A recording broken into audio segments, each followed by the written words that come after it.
Hey everyone and welcome to the video. As you've probably seen from the title, 2,000 plus kilometers in the Hoka Mach 4. Is it clickbait? No, it really isn't. I'll tell you a little bit more information about how the distance has come about and what that really means in real terms. And also I'm going to show you the wear pattern. And of course at 2,000 plus kilometers, you'll be looking forward to seeing them absolutely destroyed, and that is the case. However, there's a little bit of a story, and this is why I'm recording the video in the first place. So I got a pair of Hoka Mach 4s a little while back now. They were my original pair. I've got two pairs. About 800 kilometers I retired this particular pair, and that's because I had a new pair coming in, and I was planning to do a last one or two long runs in them before a marathon attempt. That marathon attempt actually never came off, and so as it happens, actually I've got quite a bit of distance now in my second pair of Mach 4s. And I may well replace those soon as well, at the point where I will be running a marathon. Nice to have a fresh little bouncy pair of shoes in the locker. However, the reason why this story comes about is because after retiring these shoes, I then wore them and have worn them every single day for, I would say, a year. And let's just say conservatively, I'm running or walking at least 3 kilometers a day, which I do more than that in these shoes. We are talking about 365 days. So that alone puts you at somewhere in the region of 1,200-ish kilometers. Add it to the 800 that I originally ran in, and during that time I was also walking in them. We are at 2,000 plus kilometers at this point. And so the wear pattern I'm going to put up on the screen now, a couple of close-ups, just to give you an idea of what it looks like. They're pretty trashed. You can see that the sort of the heel, the shoe is pretty carved up. You can see the way I run, that more of the tread is sort of worn away in those particular areas. It's quite interesting. They have held up though. They still, even to this day, today in fact, recording this video, I am going out and about in these shoes. I mean, the back of the shoe now is starting to rub just slightly on my Achilles, and that's when I started to sort of remind myself, actually, how long I've had these shoes. It's been quite a while. I wonder how much mileage I put into them. Anyway, so here's where the story comes in. The other night I went out for a run, did about 12k. And I came back, and as I came in the door, I suddenly thought to myself, this makes no sense. Why have I got this pair of shoes by the door?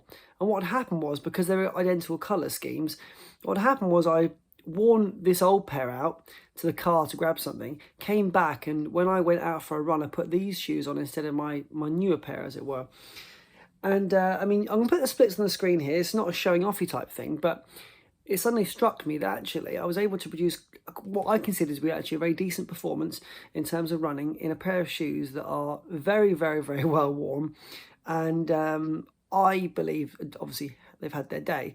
Now, I would never want to dice for danger and wear shoes that have had this much mileage in them day to day for runs, because inevitably you're going to have an injury off the back of it. I'm certain of that. And of course, if you've got a newer, fresher pair, you typically wear those. But it was really fascinating. I thought, you know what I'm going to do? Put a video together. I can show you all the wear. And these are the shoes, by the way, in front of me here. So no kind of camera trickery. These are the shoes. Look, there we go. It gives you a quick reminder again of the wear. So a little bit of heel strut here. I mean, this has gone literally smooth. The way it's worn down here is quite phenomenal. So these are pretty smooth. You can see their tread pattern though is still pretty good in the centre. You know, in certain aspects, not too bad at all. And there we go. So we can really see the way that I strike the pavement, can't we? Here and here. So yeah, this pair of shoes have been absolutely dynamite. Absolutely love them. And there's the one there. So again, like no trickery. It is what it is.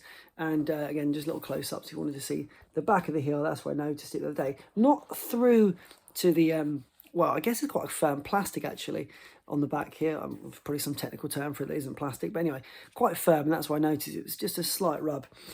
Anyway, I thought that might be of some interest, possibly no interest to some people, but if you've got a pair of shoes that done some serious damage over the mileage, let me know down below, because I'm always fascinated to hear about that. It's good to get your money's worth, isn't it? And these shoes were originally, I think they're originally around about £110. My second pair I got were £89. And if you're getting that kind of mileage out of a pair of shoes, when they then become walkers as well, like, that's why I buy them in quite a neutral colour, buy them in black, because I can wear them to work. If you start buying super bright colours, it's quite hard then to get away with wearing them in a slightly more formal setting. but these are awesome. So I thought I'd just chuck a video up, show you a few overlays, and treat you to what I think's been a fantastic, reliable pair of shoes. Be a sad day when these go. I don't feel I can donate them in these conditions. I feel a bit awful about that. But it's yeah, a shame to see shoes go into the kind of disposal area. So I try and use them as much as I can until, yeah, they're going to be no use to me. But anyway, take care, and I will catch you in the next one.